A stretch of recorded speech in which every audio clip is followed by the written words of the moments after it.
Well, hello and welcome to today's workshop, which is going to be a very exciting one because today we are talking about AI resume writing, the do's and the don'ts.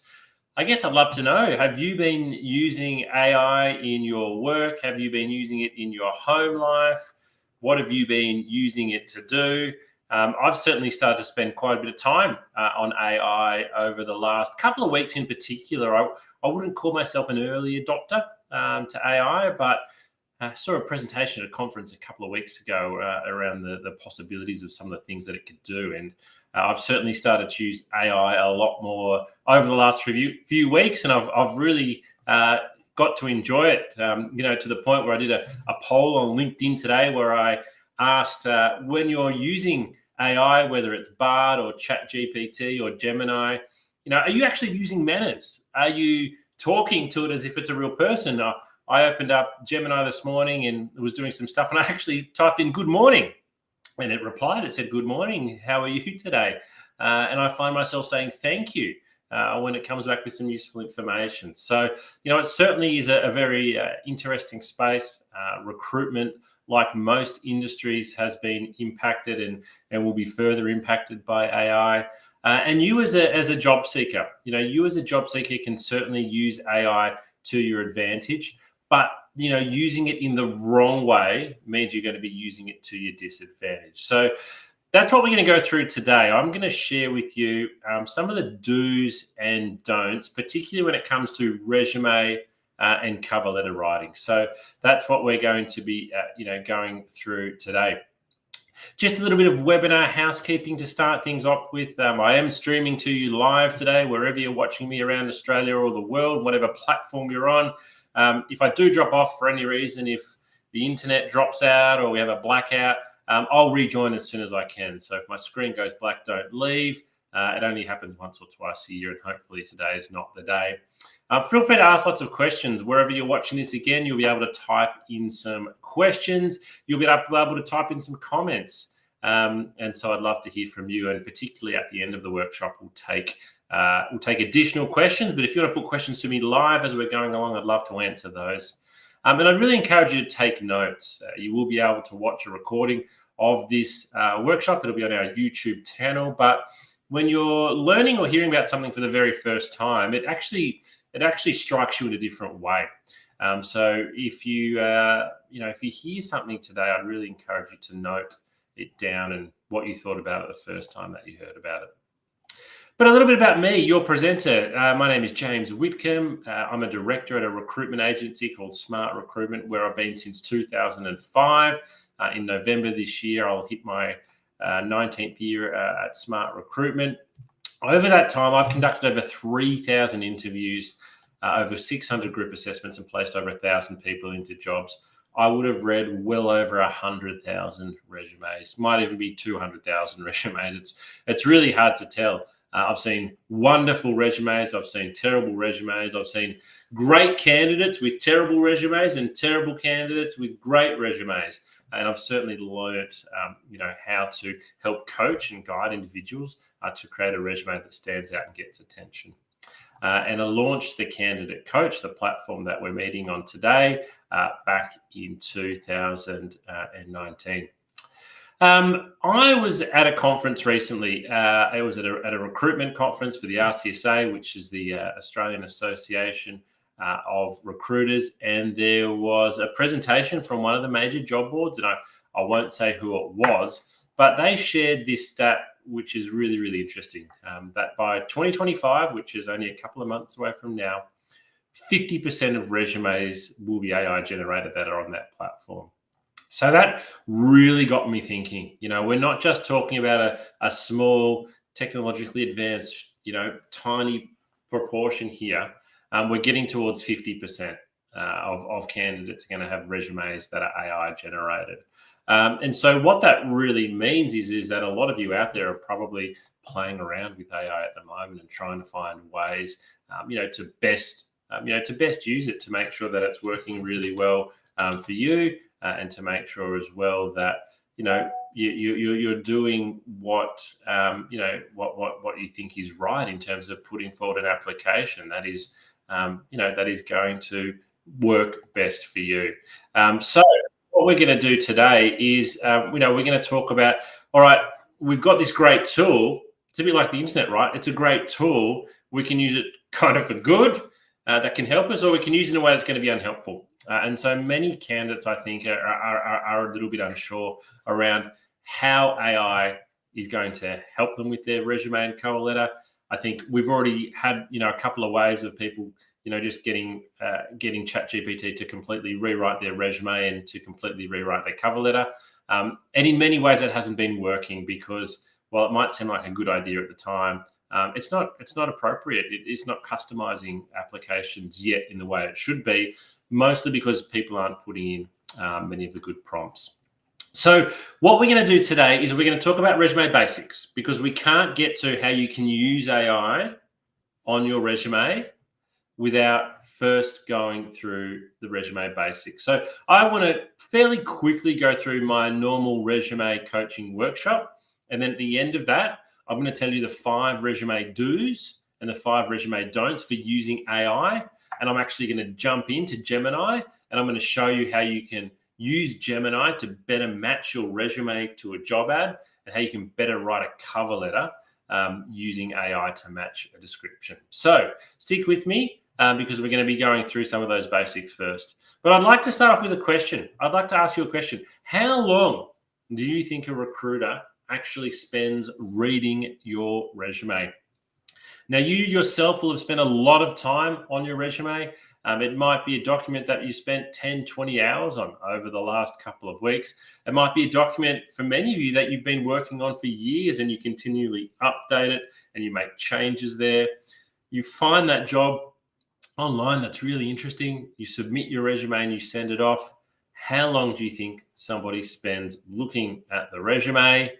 Let's have a look and see what the answer is. 7 seconds. So eye tracking study shows that 7 seconds is the average amount of time that your resume is viewed. Now, I don't want you to think that every resume is viewed for 7 seconds. Don't get me wrong here. But what the article shows is it's at that 7 second point where the person reading your resume decides whether to keep going and go deeper into your resume, or literally move on to the next one. So you've got 7 seconds there really to make an impression. So that's something that I just want you not necessarily to keep at the back of your mind. You need to keep this at the front of your mind whenever you're designing your resume, because if it doesn't draw attention and get a good response in the first 7 seconds, then no one's going to read any further. So let's have a little bit more of a detailed look at what this article said. So recruiters spend, and I'm looking over here because this is my share screen. Second dot point, resumes that succeeded in capturing the recruiter's attention featured simple layouts. So I want to keep things simple with clear sections and heading titles. Resumes organized by the E or F pattern reading tendencies also did well. So the E or F pattern, I want you to imagine a whole sheet of paper and a really big capital E that takes up the whole page. So, or a really big capital F that takes up the whole page. What that means is all of the, the key points are coming off from one side. That's the E or F pattern. Especially when they utilize bold titles and bulleted accomplishments. So we want it well-spaced, well-organized, bold title, bulleted accomplishments, well-sectioned. Resumes that did not fare well were hindered by cluttered layouts, a lack of white space on the page. So we do want some white space, multiple columns and long sentences. A lack of section or job headers also turned off recruiters, as did text that didn't flow or draw the eye down the page. So there's quite a little bit, isn't there, really, in those couple of dot points there. So I want you to have a quick think and ask yourself, is that my resume? Is that how I've laid out my resume at the moment? Do we have bold headings and bulleted accomplishments? Is it simple and easy to read? Because when we go back to that 7 second rule that is actually happening, you need for that information to be able to jump off really quickly. So you need the recruiter to be able to look at your resume and find the key information that you want them to see very, very easily. what this particularly means for me is that your first page is worth 99% of your resume. I actually don't mind whether your resume is 1, 2, 3, or 4 pages. What I really care about is making sure that page number 1 is where you focus pretty much all of your attention, because there's no point in having the good information on page 2 because no one's getting to page 2 inside of 7 seconds. And if you put the good information on page 2, nobody might even get to it or know what you've achieved. So let's actually talk about what is a resume. Well, a resume is a factual account of your employment and study history. We say factual because it's got dates and times and locations and events, but it also needs to highlight your skills and your abilities and sell you. Your resume has to sell you. Sell, sell, sell. So what I'd really like to get across to you now is the importance of your resume being, it's basically a marketing document. Your resume is, it's an advertisement for you. It needs to really highlight everything that's good about you. Now, I want you to think about, when you might be looking for a property to rent or buy, you see wonderful photos that are well positioned. You read the description and you think, this is amazing. Look at how well they've described everything else here. So what you need to do is to think of your resume in that way. This is an advertisement for you. When you drive past a bus stop and you see an advertisement, that's your resume. When you see a billboard, that's your resume. When you see an ad online, that is your resume that you need to change your mindset away from it's just black words on white paper to it's an advertisement. It needs to sell you, and it needs to want somebody, the reader, to pick up the phone and give you a call. So let's talk a little bit more about that then. Well, that's my question to you. If you're watching this today, have a think. Does your resume actually sell you? Is it highlighting the very best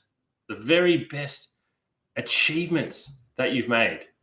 Is it highlighting the best parts of your employment history, the best parts of your study history, the best parts of your extracurricular activities?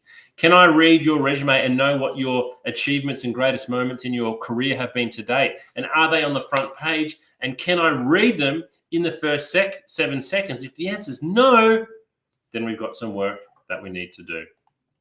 Your resume is you on paper. It's an advertisement for you.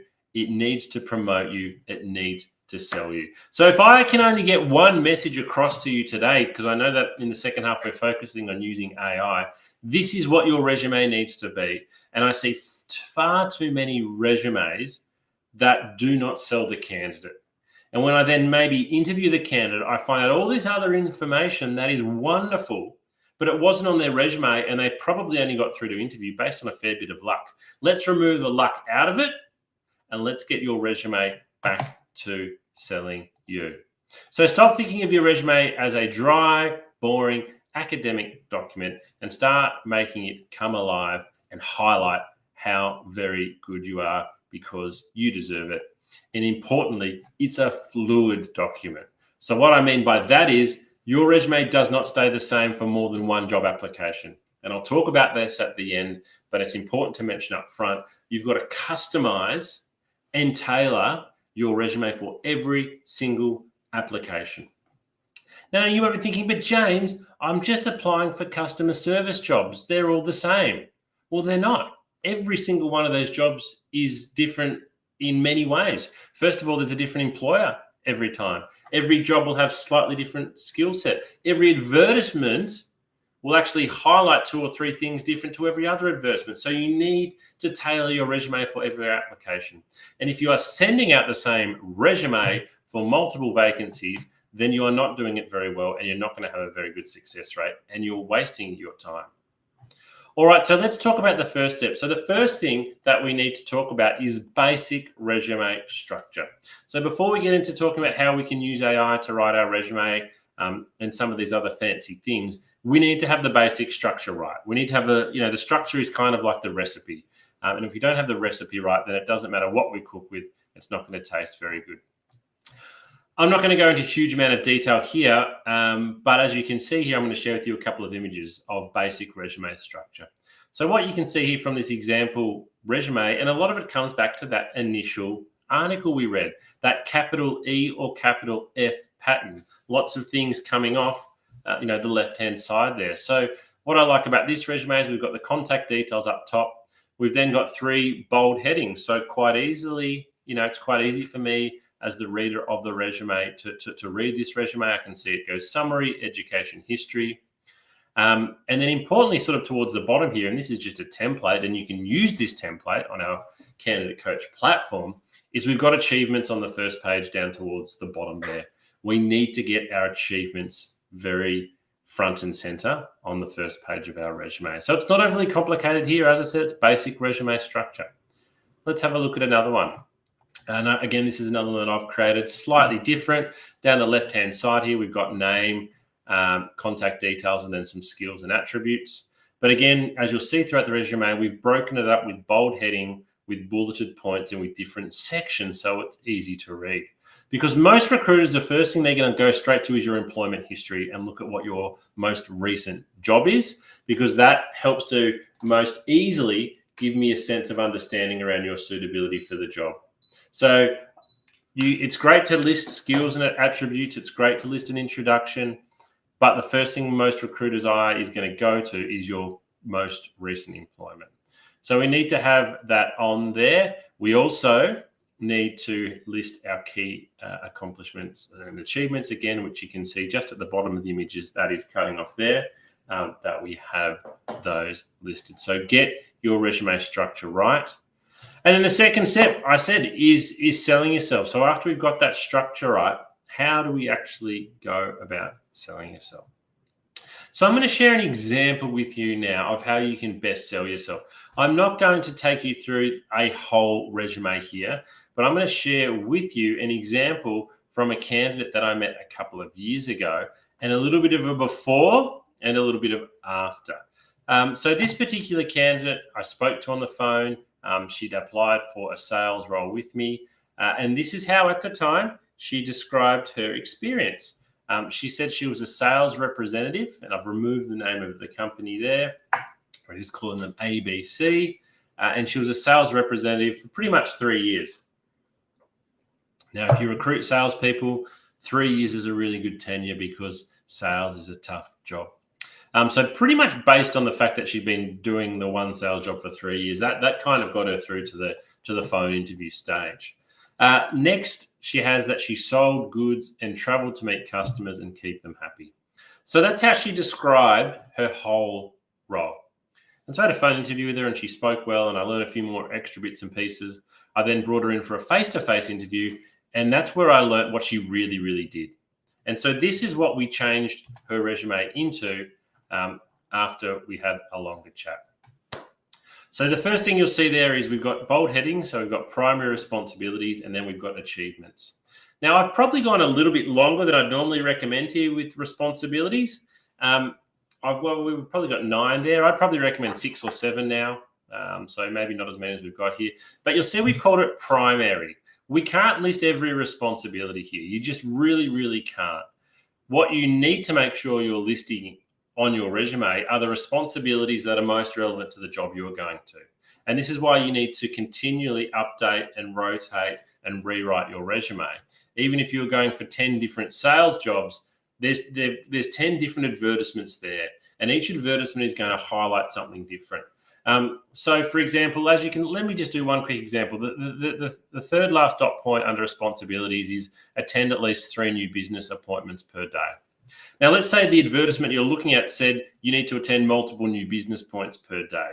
I would straight away move that to being the first dot point if I was applying for a role that asked that. But what you'll see here, I'm not going to read through it all, is we've got a much, much better understanding of what she did. But most importantly, let's look at the achievements, because this is where she sells herself. She was Salesperson of the Year in 2014. Salesperson of the Year. Now, she was so good at selling that this was a big team. There was lots of salespeople. It was a big company. The prize for being Salesperson of the Year that year was a brand new car. Can you believe it? She was given a brand new car because that was the prize for the top salesperson of the year in the company she was working in. It was amazing. I've not met someone before that or after that who received such a prize for being so good at their job. So on her previous resume, though, she didn't even have this mentioned. She has not salesperson of the year on her previous resume. So basically, if it doesn't say it on your resume, it never, ever happened. But through talking to her and helping her rewrite her resume, we've got that on there. And you can see the other achievements there. You can see the other achievements that we've got listed. I'd really encourage you with your achievements to use numbers and to quantify things wherever you can. I understand that's not always the case, but if you can, it certainly does help. So that's a really good way for you to think about, okay, how can I go out and make my resume sell me a little bit more. If you're sitting there and you're kind of thinking, well, look, James, this is all well and good, but I haven't been salesperson of the year. I haven't even been employee of the month. I've got no recognitions in my current role. I'd encourage you to answer these questions to yourself. What are you doing in your job at the moment that you weren't doing when you first started? So have you been given extra responsibilities? Because you could list those as an achievement. Maybe you're now asked to help onboard and train new staff. That's an achievement. Maybe you've been given responsibility to lock up the store, for example, at the end of the day. That's an achievement. Start to think of those things. What are you doing now in your job that you weren't doing when you started? You can list those as an achievement. Because in many ways, it kind of doesn't matter what achievements you list, but by listing them, you are showing that you've done a good job and you are showing advancement. Now, one resume I saw listed as achievement, regularly asked to take extra shifts. I thought I really like that, because if someone was regularly asked to take extra shifts, it's because they're doing a good job and probably because they're being reliable. So have a think about what you can list as achievements on your resume and make sure you've got those on page 1. The third step to creating a great resume is to make sure it's visually appealing. So again, I don't necessarily say that black words on white paper are bad, but it's 2024 now. And so there's so many great opportunities for you to have a resume that's visually appealing. A couple of easy ways to do that is to go to your candidate coaching page, wherever you're watching this today. We have templates there that you can download, or visit Canva, canva.com. You can get a free account there, and they literally have hundreds of resumes, graphically designed resumes, where you just take out the current details and you'll put your own details in and you can fill it out, and it looks really, really good. Probably the only thing to consider with some of them, particularly with Canva, is that you will then normally download that in a PDF format, and many jobs might ask you for a Word resume. So you then might need to go and find another tool that converts it from PDF to Word. But there's lots of cool tools out there that you can use to make your resume look good, look sexy. Fourth step, and our last step before we get into how we're going to use AI, is you've got to change your application for every resume. The candidates that I see that send out, have the lowest response rate are the ones that sadly have sent out 100 resumes in the last 2 weeks, but they've sent the same one resume to every single job. Instead of sending 100 resumes, I would encourage you to send 5 resumes. Spend the same amount of time tailoring your application to 5 jobs as to sending the same resume out to 100 jobs. And I guarantee you that overall, you will get a more quantitative and a more qualitative response by tailoring your resume. All right, so let's get into talking about AI then. So using AI to improve your resume and improve your cover letter. So you'll see here in particular, what I'm not saying is using AI to write your resume or using AI to create your resume. It's specifically the word improve, because I think AI can certainly help you with many of the individual or smaller aspects of your resume, but I certainly don't think that you can use AI to write your whole resume or write your whole cover letter. You might be doing that at the moment and you might be thinking, what's the harm?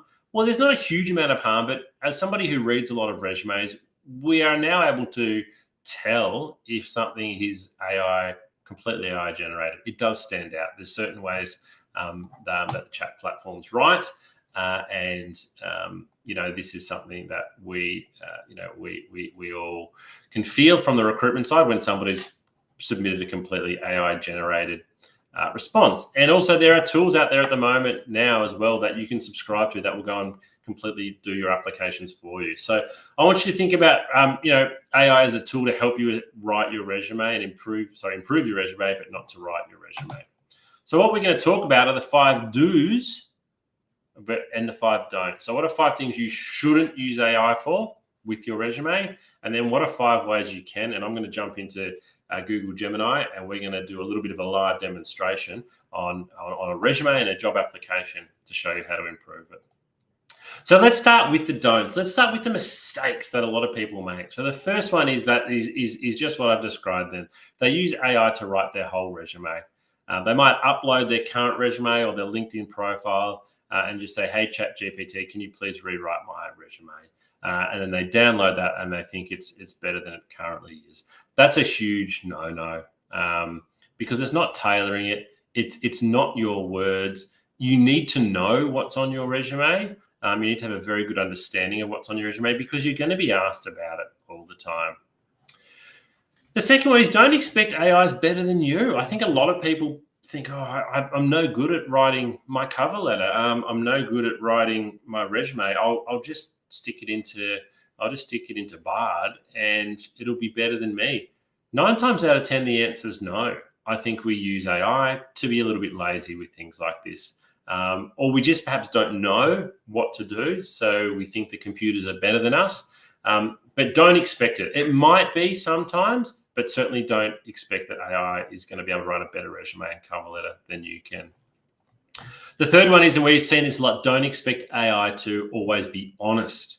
So this is why you need to double check everything that you're taking from a large language model.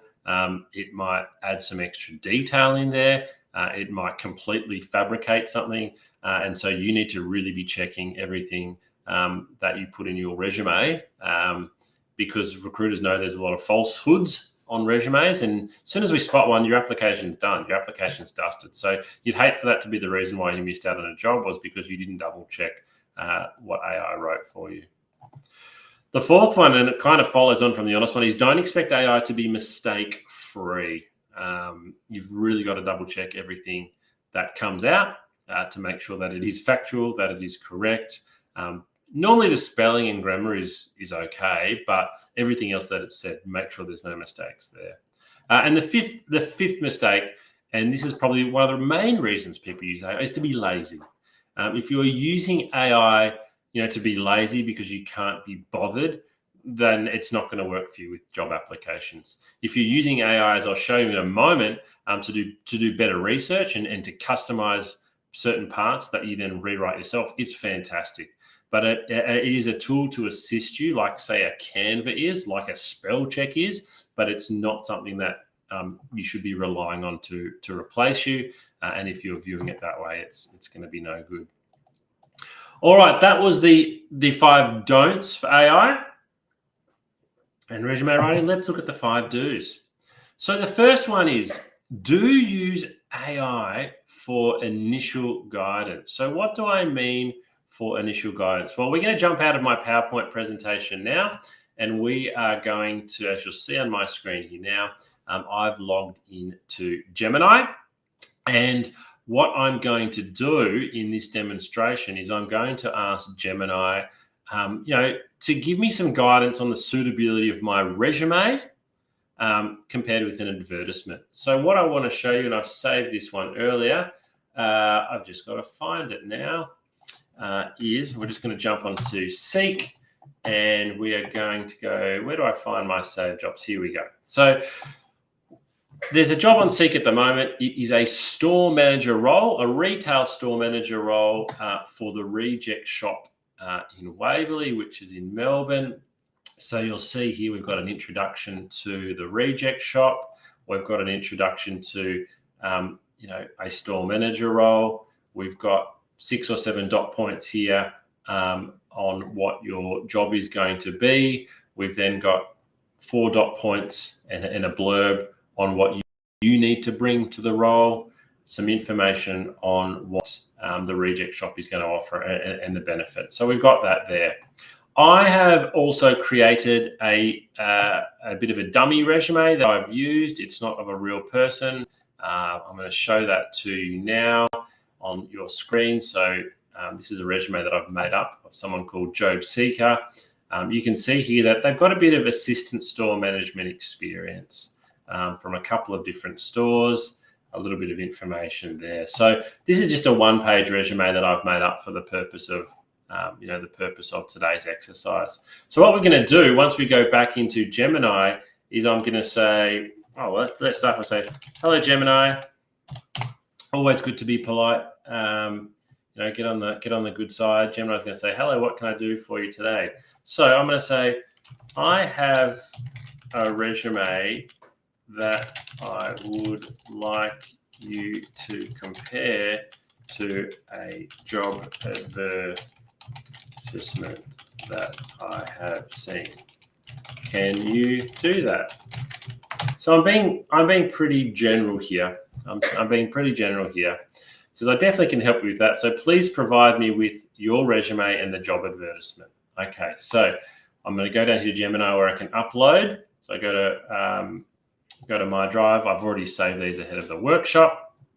So I have got, no, don't tell me it's going to be hard for me to find. Might have to upload them again. Recent, where's recent? That might help me. All right, so example resume here. So I'm going to upload that. Insert and these two. So that's the advertisement there as well, the store manager advertisement. Oh no, not that one. I think it's that one. So I'm uploading my resume. So I'll say, here is my resume and here is the advertisement.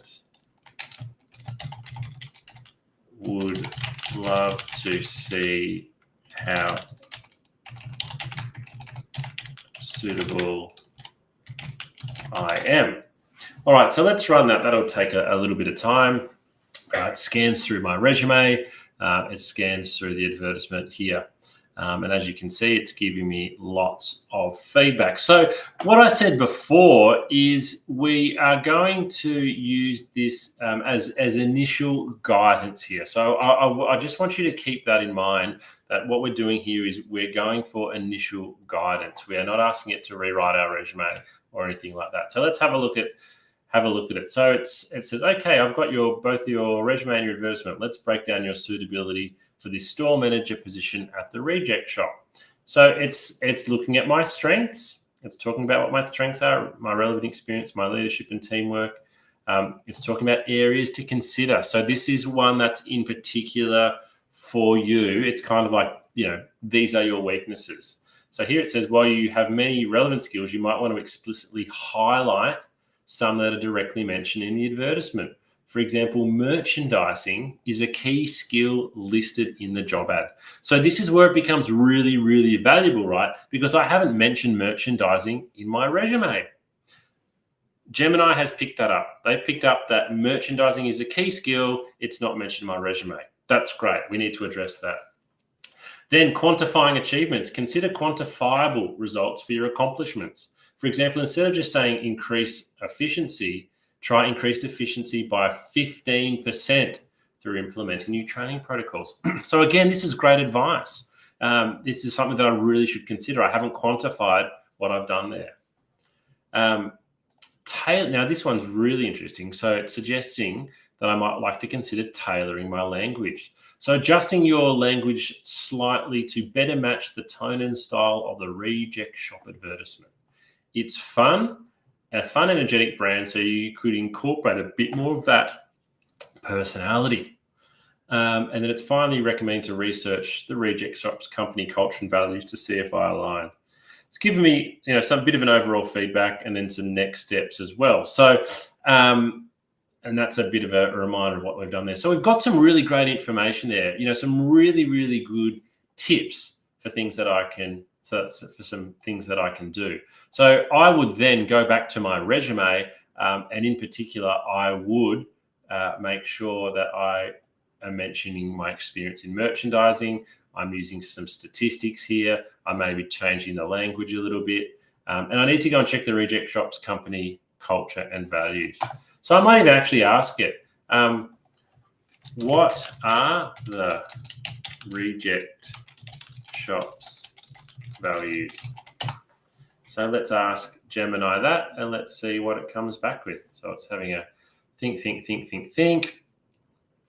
And so, all right, you're right to think aligning your resume with Reject Shop's values. Unfortunately, they don't publicly list their values. However, based on their marketing and job descriptions, we can infer some of the following. So again, we're using it now to ask follow-up questions, and we're getting some more information. So that's a really good starter for the way that we should use it. So we use it. What we're talking about now is initial guidance, and we're using it for follow-up questions. So whatever ChatGPT or Gemini recommends there, we can get further prompt. AI, let's use AI for job and company research. So this is a really important one because, again, we want to tailor our resume and particularly our cover letter. We want to tailor our cover letter to be really, really specific to the advertisement. So let's jump back in and let's ask it a question. What is some good information I should include in my cover letter to show the Reject Shop I have done a lot of research? So let's ask that question, because we don't want to just include on our cover letter research that's really easy to find. The harder to find research is where there is a lot of value. All right, so you're right on track. Showing you've done research is crucial for making a strong impression. Here's some good information to include. Align with brand personality, showcase specific relevant skills, connect your experience. So it's being a little bit vague here. I'm just going to ask it, can you be a bit more specific?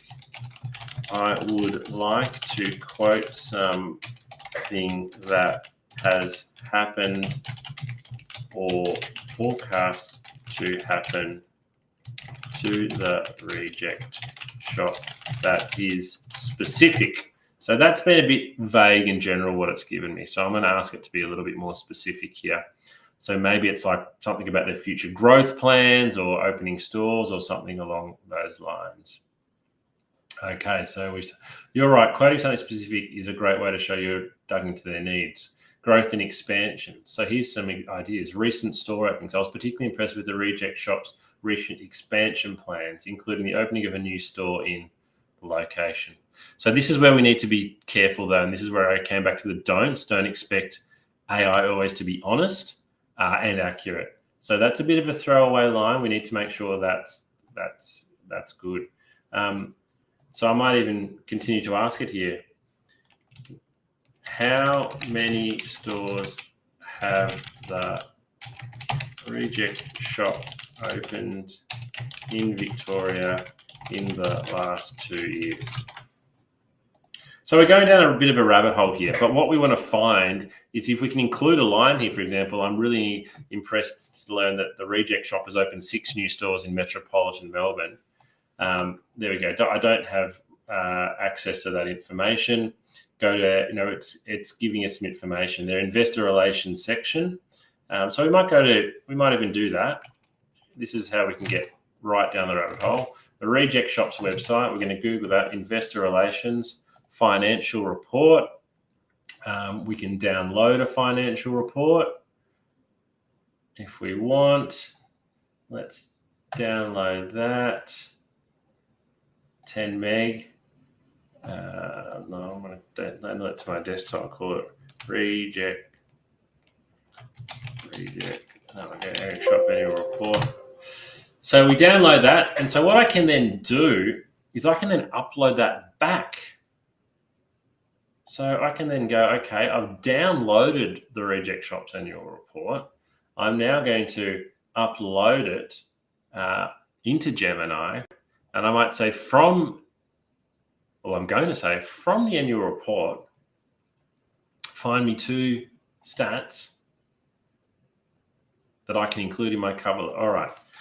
From the attached annual report, find me 2 interesting pieces of information that I can include in my cover letter to show I have done great research. All right, so what's going to happen now? I've got to wait for it to, sorry, it's still extracting. And sometimes this is where it can be a little bit time consuming because we have uploaded a 10 megabyte file. I think it was, although I've still got it here. So it's 71 pages. So we're going to ask Gemini to go through 71 pages here once it's uploaded it, and yeah, come back with 2 interesting pieces. There we go, it's uploaded. So let's run that.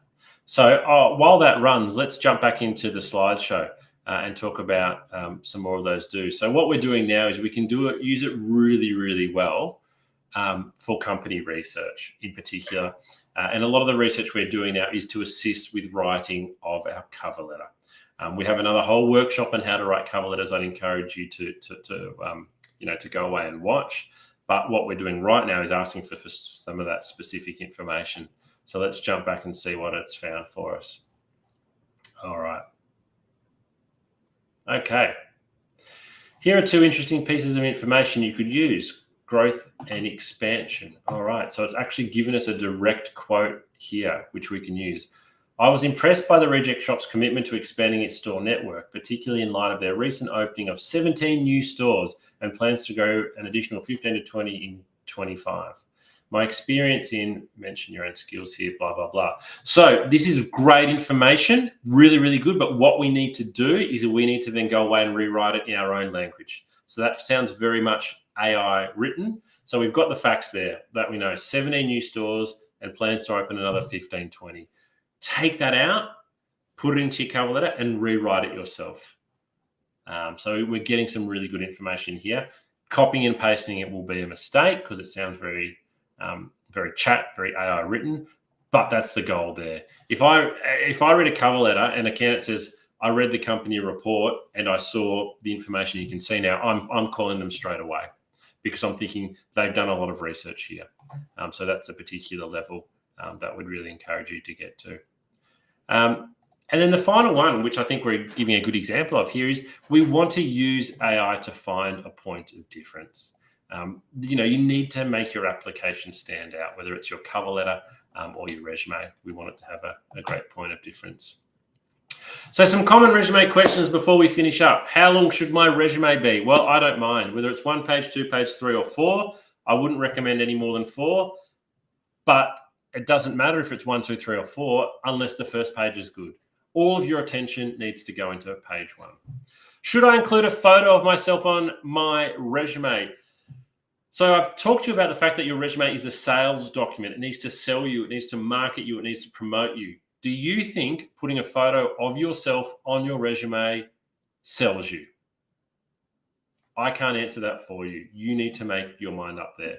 What you do need to be conscious of, though, as soon as you put a photo on your resume, you are inviting all different types of conscious and unconscious bias. People are going to judge you on your appearance. So you need to decide in many ways, does your photo help to sell you? Does it help to market you? Does it help to promote you? It's an individual decision. I'm not here to tell you there's a right way and a wrong way. Should I include references or academic transcripts on my resumes? References, yes. You could just the contact details. Maybe if I see down the bottom someone's listed the name of their reference and their position and their company, I think that's a strong sign that they're going to get a good reference. Academic transcripts, no, not unless you've been asked specifically in the advertisement. And do I include every job that I've ever worked in? My answer here is no, you don't need to. I would say you don't really need to go too much back more than 10 years. You can still list those jobs if you want, but you don't need to go into great detail. It might just be the job title, the company, and the particular years. So the summary today for resumes, you need to sell your skills, your experience, and your achievements. You need to make it easy to read. If it's difficult to read, people won't read it. It should be visually appealing, and it's okay to be bold and try and stand out. And finally, your resume must be tailored for every single role. So that's the end of today. We'll stop the recording in a moment, but happy to hang around here. If anybody's got any questions, please feel free to type them in now. But it's been great having you join me today. I hope you've learned a little bit about resumes and how you can use AI to improve the quality of your applications. We'll run this workshop again soon, partly because AI keeps advancing, and I think in 3 and 6 months' time, it'll be even more capable.